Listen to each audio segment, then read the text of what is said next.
Ali series books by ACA.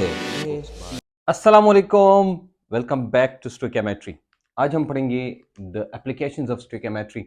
देखो, stoichiometry इससे पहले हमने पढ़ी और मैंने आपको कहा कि स्टोइकियोमेट्री क्या है, स्टोइकियोमेट्री में हम क्या पढ़ते हैं, ये सारी चीज़ें हमने डिटेल में पढ़ी है। और अब भी हम जाके स्टोइकियोमेट्री की एप्लीकेशंस की बात करेंगे। You need to be with me because we gonna talk about the applications of stoichiometry. अच्छा, स्टोइकियोमेट्री की दो एप्लीकेशंस हैं। We will talk about the applications. एक एप्लीकेशंस को हम कहते हैं लिमिटिंग रिएजेंट, लिमिटिंग रिएक्टेंट, बल्कि रिएक्टेंट में लिख लूँगा पहले, और दूसरे को कहते हैं परसेंट यील्ड। तो ये दो इसकी इसकी क्या है, ये दो इसकी एप्लीकेशंस है। So you gonna talk about these two applications now. The first one is called limiting reactant और लिमिटिंग रिएजेंट।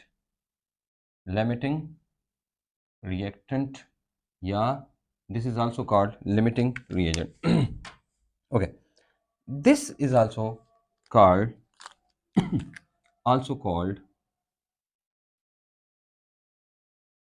limiting reagent। अल्लाह अकबर। तो इसको लिमिटिंग रिएजेंट भी कहते हैं। अच्छा, आपने थोड़ा सा गौर से इसको देखना है। अगर आप लोग वो जानना चाहते हैं कि भाई डिटेल में तो इसकी डिफिनेशन वगैरह, तो फिर आप ये वाली बुक इस्तेमाल कर सकते हैं। दो तीन चार चीज़ें जो बड़ी इंपॉर्टेंट है एक्चुअली, जो मैं आपको अभी बताना चाह रहा हूँ, और ये बहुत इंपॉर्टेंट है। बल्कि इसको ये हमने इधर भी दी है, हमने एफएससी में ये चीज़ें दी हैं। वो इसलिए है कि अगर कोई एमडीकैट का बच्चा ये वाला पढ़े, या कोई बच्चा जो आके एंट्री टेस्ट आगे देता है, तो वो जब ये पढ़ें तो उस बच्चे को ये मसला ना हो। ओके, आप अगर पेज नंबर 28 जाएंगे ना, तो आपको कुछ चीज़ें मिल जाएंगी जिस जहाँ पर ये लिमिटिंग रिएजेंट या लिमिटिंग रिएक्टेंट का है, and how to identify the limiting reactant वाला ये टॉपिक है। इसमें आपको एक दो तीन चार चार आपको इसकी वो मिलेगी, डेफिनेशंस मिलेंगे। ये चार डेफिनेशंस नहीं, ये बड़े इंपॉर्टेंट है, और ये डेफिनेशंस ही आपको सब कुछ बता देते हैं। बल्कि आधा आधा नहीं, बल्कि 90% टॉपिक इधर से। इसके बाद हम जो पढ़ते हैं ना, वो हम ये पढ़ते हैं कि हम कैसे इसको आइडेंटिफाई कर सकते हैं। बस ये दो चीज़ें हैं। तो आप लोगों ने इस किताब को ज़रूर, ये किताब ज़रूर पढ़ी। केपीके की, फेडरल की, पंजाब की, किसी किताब की ज़रूरत नहीं, अगर आपके पास ये वाली किताब है तो। ठीक है, ओके। अब हम क्या करेंगे, हम कहेंगे कि हम कुछ बातें लिखते हैं। वो हम क्या कहते हैं कि हमारे पास क्या होता है, लिमिटिंग रिएजेंट हमारे पास वो होता है ना, हम कहते हैं कि which the one which consumes earlier. Consumes earlier का मतलब है कि जो पहले इस्तेमाल खत्म हो जाता, पहले वो खत्म हो जाता है। देखो, लिमिटिंग का मतलब होता है ना स्टॉप करना। लिमिटिंग जो लफ्ज आता है ना, लिमिटिंग ये लफ्ज जो है, इसका मतलब होता है स्टॉप, टू स्टॉप समथिंग। अब क्या स्टॉप करना, इस अब रिएक्शन को स्टॉप करना। ये क्या करता है, रिएक्शन को स्टॉप करता है जब ये खत्म हो जाता है, क्योंकि लिमिटिंग है, कम है, कम मतलब ये कम होता है, तो रिएक्शन को स्टॉप करता है। अब हम कहते हैं विच कंज्यूम्स अर्लियर, जो पहले ही खत्म हो जाता है। क्या है ये, बकायदा डिफिनेशन है। The limiting reactant is the reactant which consumes earlier, which finishes first. हम ये भी कह सकते हैं, हम इजीली ये ऐसे लिख सकते हैं कि विच विच विच फिनिशेस फर्स्ट। हम कहते हैं जो पहले खत्म हो जाता है उसको हम कहते हैं। हमारे पास रिएक्टेंट, अब ये रिएक्टेंट की बात करें, अच्छा रिएक्टेंट, तो हम रिएक्टेंट की बात करते हैं। हमारे पास एक रिएक्शन होता है, रिएक्शन। तो सबसे पहले आपको एक चीज याद रखनी है, वो क्या है, वो रिएक्शन क्या होना चाहिए, नंबर वन। ये रिएक्शन क्या होना चाहिए, नंबर वन। हम ये कहते हैं ये रिएक्शन जो है वो इरिवर्सिबल होना चाहिए। अगर आप डिटेल में पढ़ना चाहते हैं, ये एफएससी है, तो एफएससी आप पढ़ना चाहते हैं तो आप अली सीरीज की जो फर्स्ट वाली बुक है कॉलेज केमिस्ट्री, वो आप पढ़ें। ओके, पहली बात ये है कि हमारे पास ये रिएक्शन इरिवर्सिबल होगा, और ये वाला पॉइंट हमने पहले भी पढ़ा था कि ये इरिवर्सिबल रिएक्शन होना चाहिए, नंबर वन। नंबर टू, लेकिन दूसरी बात ये है ना कि अगर ये रिएक्शन अगर बैलेंस्ड है, फिर भी काम नहीं चलेगा। मतलब ये कि अगर वो अमाउंट उनकी स्टोइकियोमेट्रिक अमाउंट है, नॉन स्टोइकियोमेट्रिक अमाउंट अगर है, क्या नॉन स्टोइकियोमेट्रिक अमाउंट है, तो वहां पर लिमिटिंग रिएक्टेंट होगा, और नहीं तो नहीं होगा। समझ आ रही बात। नॉन स्टोइकियोमेट्रिक अमाउंट होगी तो तभी लिमिटिंग रिएक्टेंट होगा, नहीं तो नहीं होगा। समझ आ रही बात? अब वो कहेंगे सर वो कैसे? मैं आपको आगे समझाता हूँ, लेकिन पहले आप ये समझिए कौन सा जो पहले खत्म हो जाए। अच्छा, एक और चीज़, डेफिनेशन आप देखेंगे ना, ये मैं इसलिए आपको बता रहा हूँ क्योंकि आपको ये याद हो and you should know from here कि भाई क्या है। हम कहते हैं कि which converts 100% into product is called limiting reactant. एक वो रिएक्टेंट, दो रिएक्टेंट्स होते हैं। फॉर एग्जांपल हमने लिए ना दो रिएक्टेंट्स, फॉर एग्जांपल कंसिडर करो हमारे पास दो रिएक्टेंट्स हैं। हम लेते हैं R1 प्लस R2। होगा ये कि जिसमें प्रोडक्ट बनेगी तो एक खत्म हो जाएगी रिएक्शन के बाद, लेकिन दूसरी रह जाएगी। अब हम कहते हैं वो रिएक्टेंट जो 100% खत्म हो जाए, वो रिएक्टेंट जो 100% कन्वर्ट्स टू प्रोडक्ट, जो एक जो 100% प्रोडक्ट में कन्वर्ट हो जाए। देखना कैसे। फॉर एग्जाम्पल हम लेते हैं ना, गौर से मेरी बात देखना, मैंने लिखा है एक रिएक्शन H2 प्लस O2। ये हमें क्या देता है? It gives us H2O। ये हमें H2O देता है। ये क्या देता है? ये हमें H2O देता है। अब हम क्या करेंगे? हम ये करेंगे ना, हम ये करेंगे कि हम देखेंगे यहाँ पर कितने H हैं, तो आप कहेंगे सर दो हैं, यहाँ भी दो हैं, तो ये दो दो के साथ खत्म। अब देखना, यहाँ पर ऑक्सीजन एटम कितना है? एक है। यहाँ पर ऑक्सीजन एटम दो है। इसका मतलब है कि अगर ये मैं माइनस करूंगा ना, तो ये माइनस एक ऑक्सीजन आएगा। इसका मतलब है ये रह गया। ये क्या है? ये रह गया। तो जो ये रह गया ना, अब ये 100% कन्वर्ट नहीं हुआ। अभी जो पहला वाला है, ये हाइड्रोजन, ये 100% कन्वर्ट हो गया, लेकिन ऑक्सीजन 100% कन्वर्ट नहीं हुआ। तो इसमें हाइड्रोजन जो 100% कन्वर्ट हो गया यानी खत्म हो गया, उसको हम कहते हैं लिमिटिंग रिएक्टेंट या limiting reagent. Okay, next, which gives us, हम कहते हैं which gives us which gives us product least sorry बल्कि मैं इधर लिखूंगा least amount of product, least amount of product, जो हमें लीस्ट अमाउंट ऑफ प्रोडक्ट देता है। देखो गौर से मेरी बात सुनना। अच्छा, ये आप समझ जाएंगे कि जो मैं अभी बात बता रहा हूँ ये मैं आपको समझाने की कोशिश कर रहा हूँ, तो आप समझ जाएंगे। फॉर एग्जाम्पल हमारे पास रिएक्टेंट है और उन रिएक्टेंट को मैं लेता हूँ, पहले मैं आम जबान में रहता हूँ, फिर जाके हम उसी बात करते हैं। ये एक किताब है बी एस बाल और उस वाली भी किताब है, तो उसमें दो एग्जांपल्स लिखी है, मैं उनकी एग्जांपल्स लेके वो बताता हूँ। देखो फॉर एग्जांपल आपके पास टायर्स हैं, टायर्स, टायर्स आप जानते हैं राइट। आपके पास क्या है? आपके पास टायर्स हैं, और जो टायर्स हैं प्लस इसके साथ क्या है? स्टीयरिंग है, उसके साथ स्टीयरिंग है, ठीक है। अगर हम कार बनाते हैं, क्या बनाते हैं? कार। हमें पता है कि एक स्टीयरिंग और चार टायर्स जाके एक कार बनाते हैं। ये नहीं है, मैंने कहा एक स्टीयरिंग और चार टायर्स लेके एक कार बनी। बताओ कितनी स्टीयरिंग रह गई? तो आप कहेंगे जीरो। कितने टायर्स रह गए? तो हम कहेंगे जीरो।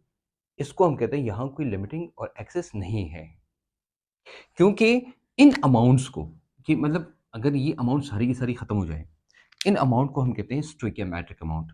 तो हम ये जितनी भी बातें करते हैं ना यहाँ पर, ये हमारे पास ये सारे के सारे हमारे पास ये क्या होने चाहिए? नॉन स्टोइकियोमेट्रिक होनी चाहिए। मतलब एक ज्यादा एक कम, तभी जाके इसमें स्टोइकियोमेट्रिक और नॉन स्टोइकियोमेट्रिक रिएक्शन होगा। लेकिन दूसरी तरफ अब देखो, अब मैं आपको एक और देता हूँ, क्या नाम है, एक और ऑप्शन देता हूँ। कंसिडर करो मेरे पास 6 टायर्स हैं प्लस 1 स्टीयरिंग है। अब बताओ हम कितने कितनी गाड़ी बना सकते हैं? तो आप मुझे कहेंगे एक स्टीयरिंग एक ही गाड़ी बना सकता है, यहाँ पर 6 हो 4 हो हमें क्या फ़र्क, लेकिन 4 से कम नहीं होनी चाहिए, 4 मिनिमम हो। तो हम ये कहते हैं भाई कि 6 टायर हैं और 1 स्टीयरिंग है, तो कितनी गाड़ी बन सकती है? 1 कार बन सकती है। ठीक है, अब गौर से एक और चीज़, दो गाड़ियों में 8 टायर लगते हैं और एक स्टीयरिंग फॉर एग्जाम्पल हमारे पास है, यानी दो गाड़ियों के टायर्स हैं और एक गाड़ी का स्टीयरिंग है। अब बताओ कितनी गाड़ी हम बना सकते हैं जो परफेक्ट गाड़ी हो? ऐसा ना हो कि आप कहेंगे टायर तो हम लगा सकते हैं। तो हम कहते हैं कि यहाँ से हम एक ही कार बना सकते हैं। ये किसकी वजह से बना सकते हैं? ये लीस्ट अमाउंट ऑफ प्रोडक्ट, ये लीस्ट अमाउंट ऑफ प्रोडक्ट है किसकी वजह से? हमने कहा स्टीयरिंग की वजह से। एक और चीज देखना, मैं समझाता हूं आपको। अगर मैं लूं फॉर एग्जांपल, मैंने लिया H2 प्लस O2, ये हमें देता है H2O, ठीक है। अब मैं आपको कहूं हम कितने वाटर मॉलिक्यूल्स बना सकते हैं इस रिएक्शन से? आप मुझे कहेंगे सर एक ही बना सकते हैं, लेकिन एक ऑक्सीजन एटम रह जाएगा। ये क्यों हमने कहा? क्योंकि हाइड्रोजन की वजह से, वैसे हाइड्रोजन की वजह से हम एक वाटर मॉलिक्यूल बना सकते हैं, लेकिन ऑक्सीजन की वजह से हम कितने बना सकते हैं? इसकी वजह से हम दो वाटर मॉलिक्यूल बना सकते हैं, है कि नहीं है? देखो, हम जो वाटर मॉलिक्यूल बनाते हैं ना, वाटर मॉलिक्यूल, उसमें हमें दो hydrogen and one oxygen atom चाहिए, ठीक है। अब मैं को कहता हूं यार मेरे पास दो H है एंड दो O है, अब बताओ क्या कर सकते हैं? अब मुझे कहेंगे ना कि मैं जरा इसको हटाता हूं, दो H है तो ये दो H का मतलब वन H2O मैं बना सकता हूं, लेकिन अगर टू O है तो मैं कितने H2O बना सकता हूं? तो आप कहेंगे सर टू H2O, क्योंकि यहां पर तो अभी दो ऑक्सीजन बराबर हो गई। लेकिन मसला ये है कि यहां पर हाइड्रोजन H2 यानी दो हाइड्रोजन है सिर्फ, और दो O है, तो लेकिन हाइड्रोजन कम है, जिसकी वजह से सिर्फ हम एक ही वाटर मॉलिक्यूल बना सकते हैं। इसकी वजह से ये हमारे पास क्या है? ये लिमिटिंग रिएजेंट है। एक और एग्जांपल देता हूं, मैंने लिया ना कार्बन प्लस ऑक्सीजन, ये हमारे पास क्या है? ये हमारे पास यहां बनता है कार्बन डाइऑक्साइड, कार्बन डाइऑक्साइड, ठीक है। अब ये हमारे पास क्या है? स्टोइकियोमेट्रिक अमाउंट है, तो यहां पर कोई लिमिटिंग या एक्सेस रीजन नहीं है।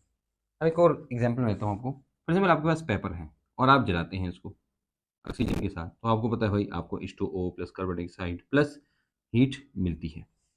मैं आपको कहूं अब बताओ कि कुछ टाइम बाद ये आग खत्म हो जाती है, तो मुझे बताओ ये आग क्यों खत्म हो गई? रिएक्शन खत्म हो गया, अब क्योंकि ऑक्सीजन खत्म हो गई ना। आप कहेंगे ना बाबा ऑक्सीजन तो इतनी ज्यादा है, ये क्या है? ये नहीं है, ये पेपर खत्म हो गया। तो जब पेपर खत्म होगा इसको हम कहेंगे this is called limiting reactant, और लिमिटिंग रिएक्टेंट की वजह से ये रिएक्शन खत्म हो गया, ये 100% कन्वर्ट। अब देखो, पहले खत्म हो गया, ये 100% कन्वर्ट हो गया, और हमें लीस्ट अमाउंट ऑफ प्रोडक्ट मिलती है। अगर ऑक्सीजन की वजह से हो फिर तो बहुत सारी। अब दो बातें मैंने ऊपर लिखी है, एक तो भाई हमने लिखा इरिवर्सिबल रिएक्शन होना चाहिए, इरिवर्सिबल रिएक्शन नहीं होगा तो लिमिटिंग रिएक्टेंट नहीं होगा। दूसरी बात, अगर बैलेंस्ड केमिकल इक्वेशन है, यानी स्टोइकियोमेट्रिक अमाउंट है, तो कोई लिमिटिंग रिएजेंट नहीं है। दो बातें हो गई। तीसरी बात, हमारे पास एक और केस आता है, और वो केस ये होता है कि अगर आपको मैं कहूं कि फॉर एग्जांपल ये ऑर्गेनिक इनऑर्गेनिक केमिस्ट्री में, इनऑर्गेनिक नहीं, फिजिकल केमिस्ट्री में अक्सर हम कहते हैं for example methane with excess of oxygen. अब बताओ इसमें लिमिटिंग रिएजेंट कौन है? तो एक्सेस का लफ्ज जब आए ना, एक्सेस, एक्सेस का मतलब ज्यादा, तो ये नहीं, जो दूसरा होगा वो आपका लिमिटिंग रिएजेंट होगा, ठीक है। या एक रिएक्शन करते हैं ना, कोई भी केमिकल हम डालते हैं, सी कोई केमिकल है, इन एक्सेस ऑफ वाटर, ये एक्सेस ऑफ वाटर आपको याद होगा, ये हम उसमें भी नहीं लिखते कैनेटिक्स, अगर आपको याद है केमिकल कैनेटिक्स, तो ये हम रेट ऑफ रिएक्शन में भी नहीं लिखते, तो ये हमारे पास। अब कार्बन यहाँ पर लिमिटिंग है, जहां पर एक्सेस लिखा होगा ना वो हमारा लिमिटिंग रिएजेंट नहीं है। अच्छा, आप कहेंगे सर अब जो दूसरा होगा ना जिसकी वजह से ये बनता है, जो खत्म हो जाता है, वो तो लिमिटिंग रिएक्टेंट है, और जो रह जाता है हम कहते हैं which is not used 100% after completion of the reaction. तो दूसरा होता है जिसको हम कहते हैं एक्सेस रिएजेंट। वैसे एक्सेस रिएजेंट मैं लिखता हूँ, ज़्यादा जरूरत इसकी नहीं है, लेकिन फिर भी चलो मैं लिख लेता हूँ। इसको हम कहते हैं एक्सेस रिएजेंट। एक्सेस क्या होता है? जो एक्सेस में होता है, जो ज्यादा होता है, जो रिएक्शन में आपको एक्सेस देते हैं, फिर तो बात खत्म, ठीक है। हम कहते हैं कि विच रिमेन्स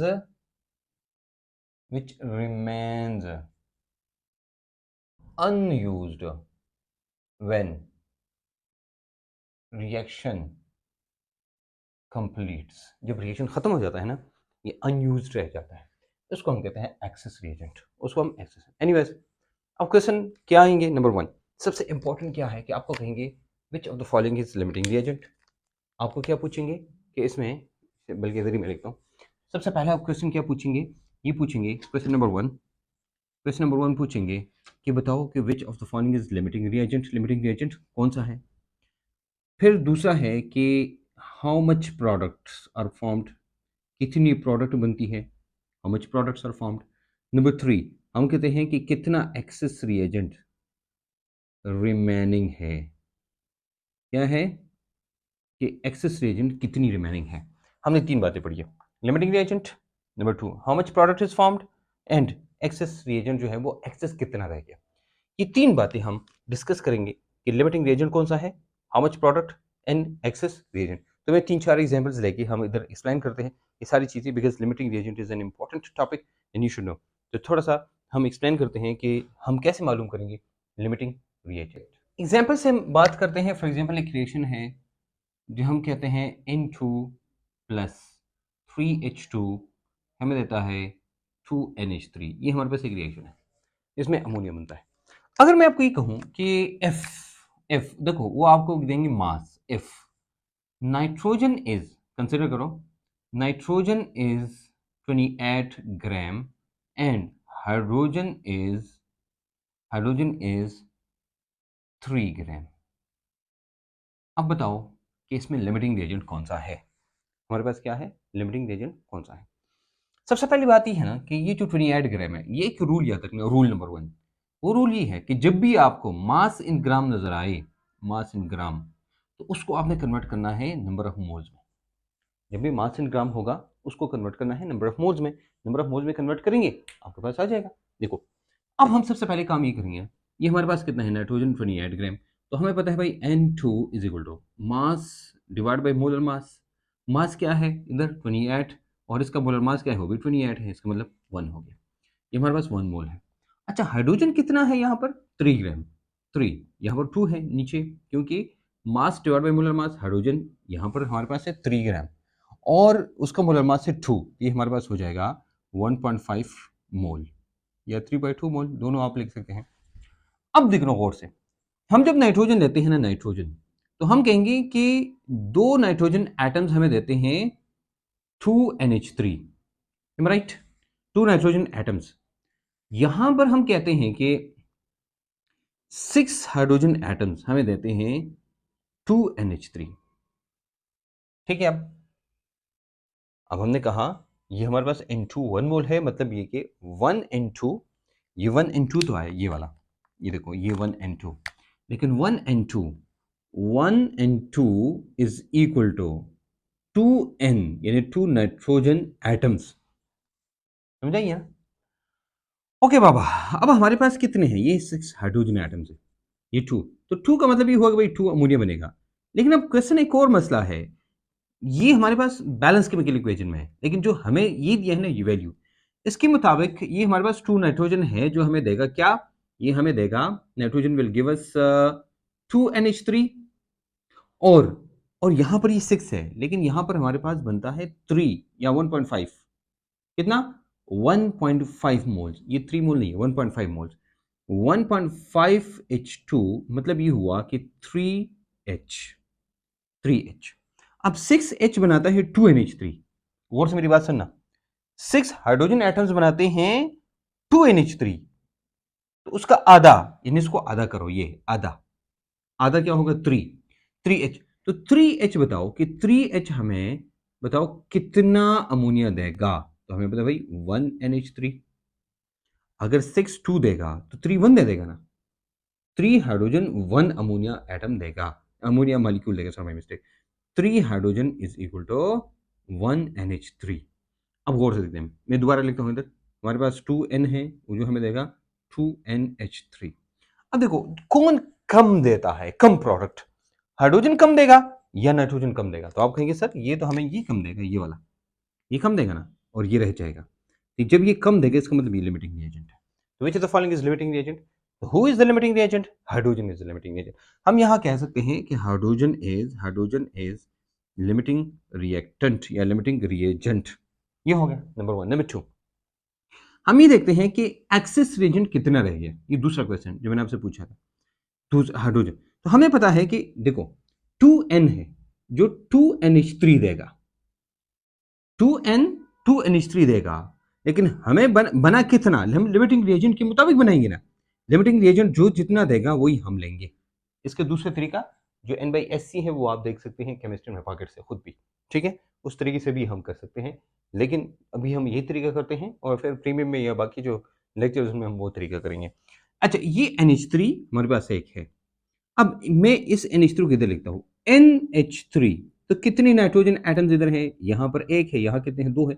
इसका मतलब है कि कितने नाइट्रोजन रह गए? अगर एक इधर गया, एक नाइट्रोजन इधर चला गया ना, कितने? एक N रह गया। ये कितना है? 14 ग्राम। ये कितना हो गया? 14 ग्राम हमारे पास रह गया। तो हम लिख सकते हैं कि हमारे पास एक N या 14 ग्राम नाइट्रोजन, वो डिपेंड करता है भाई कि वो आपसे क्वेश्चन में क्या पूछते हैं या क्या मांगते हैं, ठीक है। लास्ट वन, कितना अमोनिया बना? तो हमारे पास एक ही अमोनिया बना ना, एक अमोनिया, एक, तो एक अमोनिया यानी 1NH3 बना। तो 1NH3 जो है, बताओ इसका मास क्या है? तो हमें पता है भाई इसका मास है 17 ग्राम। ये हमारे पास है 3। तो हमारे पास hydrogen is limiting reactant 1 nitrogen और 14 ग्राम ऑफ नाइट्रोजन एटम, या 1 ammonia is equal to 17 gram of ammonia. ये हमारे पास हो गया, ठीक है। सेम एज केस आप बहुत सारे और भी ले सकते हैं, सिर्फ ये नहीं है, जरूरी नहीं है कि भाई आप ये ले, बहुत सारी एग्जांपल्स आप ले सकते हैं। H2 प्लस O2 एक आसान एग्जांपल है जो हमें देता है H2O, ठीक है। अब हमें पता है कि अगर हम ये हमारे पास ये 2 लेंगे तो ये 2 लेंगे, ये हमारे पास हो गया बैलेंस केमिकल इक्वेशन, बैलेंस्ड।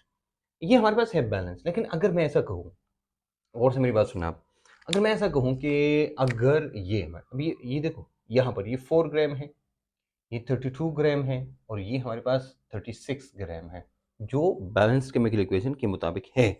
हम ये लें या ऐसा लें, देखो अगर इसको मैं आधा करूं, ये 2 ग्राम प्लस 16 ग्राम प्लस 18 ग्राम, ये नहीं है, ये दोनों यहाँ पर स्टोइकियोमेट्रिक अमाउंट्स है और ये बैलेंस केमिकल इक्वेशन है। ये नहीं है, ये अगर मैं इसको करूं तो ये हमारे पास आ जाएगा H2 प्लस हाफ O2, ये हमें देगा H2O। ये इसका है, ये मास नहीं, ये इसका हो गया। तो इन दोनों में कोई लिमिटिंग या एक्सेस रीजन नहीं है। इसको आपने गौर से देखना है कि कुछ भी हो जाए। अगर आपको ये देना ये ऐसे फॉर एग्जाम्पल 2 ग्राम, या इसको मैं आधा करूं और for example 1 gram of hydrogen है और 8 ग्राम ऑफ O2 है, बताओ विच of the following is limiting reagent. अब लिमिटिंग रिएजेंट कौन सा है भाई? ये तो इसका आधा है ना, ये इसका आधा है और ये इसका आधा है, तो ये आधा हो गया ना। तो जब आधा होगा इसका मतलब कोई लिमिटिंग या एक्सेस रिएक्टेंट नहीं है। रिएक्टेंट रिएक्टेंट के लिए होता है, ठीक है, वो उसके लिए नहीं होता। अब देखो यहाँ पर 36 ग्राम बना, यहाँ पर 18 ग्राम बना, तो यहाँ पर जो वाटर बनेगा तो 9 ग्राम बनेगा, 9 ग्राम H2O बनेगा, ठीक है। लेकिन यहाँ पर एक लेकिन है। अगर आपसे पूछे कि ना बाबा ना, ये बताओ कि अगर 32 ग्राम ऑफ O2 है, 32 ग्राम ऑफ O2 है, और आपने प्लस 2 ग्राम ऑफ हाइड्रोजन लिया, अब बताओ, अब इस वक्त क्या है, ये हमारे पास कोई, इस वक्त आप देखेंगे तो 2 ग्राम हमारे पास कोई बैलेंस केमिकल इक्वेशन नहीं है। मैं ऐसे इक्वेशन बनाता हूँ। सबसे रूल नंबर 1 बताया मैंने आपको, बताया रूल नंबर 1 क्या है? रूल नंबर 1 बोलो वही, रूल नंबर 1 ये है कि जो मास है उसको कन्वर्ट करो नंबर ऑफ मोल्स में। तो हमें पता है भाई, आप खुद भी कर सकते हैं, 32 ग्राम ऑफ ऑक्सीजन, तो 32 divide by 32 is equal to 1 mole of oxygen.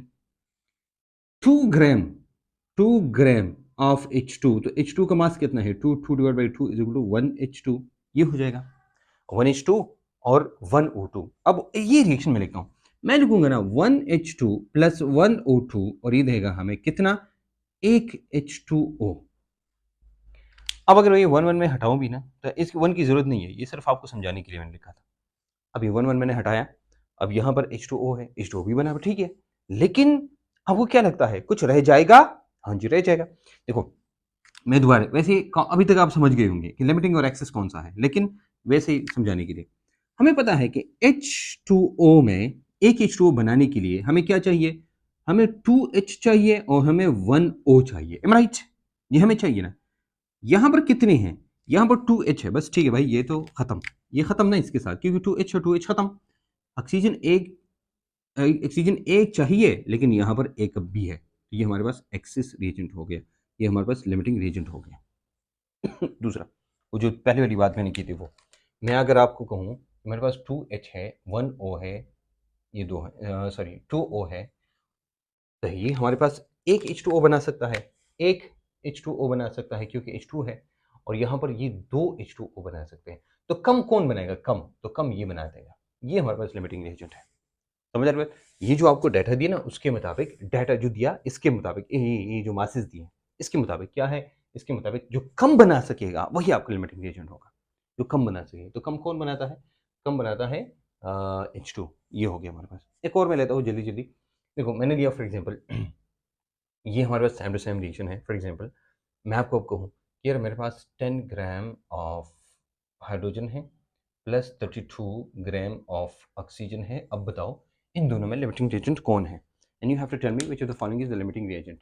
अब देखो सिंपल सी बात है, मैं इसको कन्वर्ट करूंगा, ये मेरे पास आ जाएगा 10/2। तरीका आता है ना कि इसको मास में, वो नंबर ऑफ मोल में कन्वर्ट करना है। इसको मास डिवाइड बाई मोलर मास करेंगे तो 10/2 हमारे पास कितना आएगा? 5। ये 5 मोल हो जाएगा। ये हमारे पास कितना है? 32/32 इज इक्वल टू 1 ऑक्सीजन। ये हो गया हमारे पास। अब देखो मेरे पास, मुझे पता है कि 1O2 कितने H2O बना सकता है, तो मुझे पता है भाई ये 2H2O बना सकता है। और यहाँ पर 5H2 है, ये 5H2 है क्या? 5H2। तो 5H2 कितनी बना सकते हैं? मुझे पता है भाई 5H2O बना सकता है। ठीक है ना? अब इन दोनों में से कम देखो, कम कौन बना सकता है? भाई कम ये बना सकता है। ये हमारे पास लिमिटिंग रिएजेंट, हमारे पास एक्सेस रिएजेंट। That's all. फिर आप क्या देखते हैं भाई कि इनमें से जो एक्सेस रिएजेंट है वो कितना रह गया? तो मैं आपको कहूंगा सिंपल सी बात है भाई, 1O2 प्लस 5H2O, ये लिखो ना, सॉरी मैं मिस्टेक, 5H2 उल्टा मैंने लिखा, मैं लिखूंगा 5H2 प्लस 1O2, हमें देता है, देखो ये 1, तो हमारे पास बनेगा 2H2O, ये बना। तो 2H2O के साथ ये खत्म। ठीक है, 5H, यहाँ पर कितने हाइड्रोजन है? अब यहाँ पर 2H2 है और यहाँ कितने H2 है? 5H2 है। यानी -2 करूंगा मैं, ये जो 2H2 है ना ये वाला माइनस करूंगा, हमारे पास आएगा 3H2। हमारे पास हाइड्रोजन कितने रह गए? 3H2। अब देखो सारे के सारे क्वेश्चन जो है और उनके आंसर हमें मिले। हमारे पास नंबर वन लिमिटिंग रिएजेंट कौन है? तो limiting reagent is equal to, हमारे पास कौन है? वो ऑक्सीजन है यहाँ पर। अच्छा नंबर 2, अच्छा एक्सेस रिएजेंट कौन है? तो एक्सेस रिएजेंट हमारे पास है कौन? H2। ओके, नंबर तीसरा, अच्छा हमारे पास प्रोडक्ट कितनी बनी है? तो हम कहेंगे 2H2O बनी है, या 18 दूनी 36 यानी 36 ग्राम ऑफ H2O बनी है। ठीक है, नंबर 4, चौथा क्वेश्चन, ये H2 कितना रह गया? तो हमें पता है भाई 3H2 रह गया।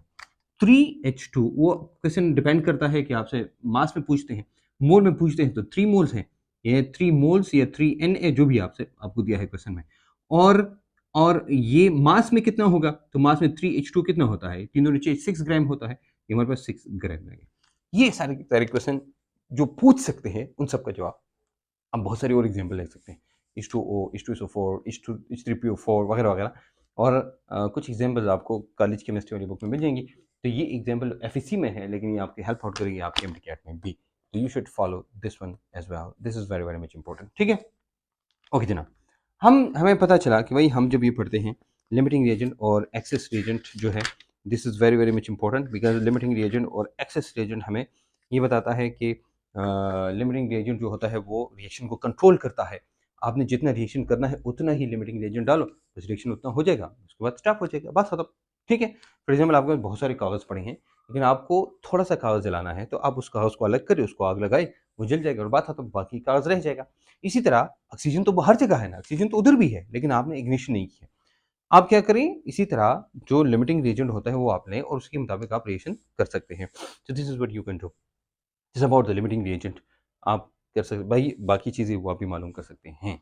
प्रैक्टिस जो हम करेंगे उसमें बहुत सारी एग्जाम्पल्स हम कर लेंगे, एक दो नहीं। यहाँ पर हमने सिर्फ तरीका सीखा, NYSC भी एक तरीका है, एक दो और भी हैं जो ट्रिक्स हैं जिस तरीक़ों से हम कर सकते हैं। तो हम प्रीमियम में या केमिस्ट्री में पॉकेट्स है या कॉलेज केमिस्ट्री में भी हमने NYSC दिया है, उधर से भी आप कर सकते हैं। फिर भी कोई मसला हुआ हम हमेशा हाजिर हैं आपके लिए।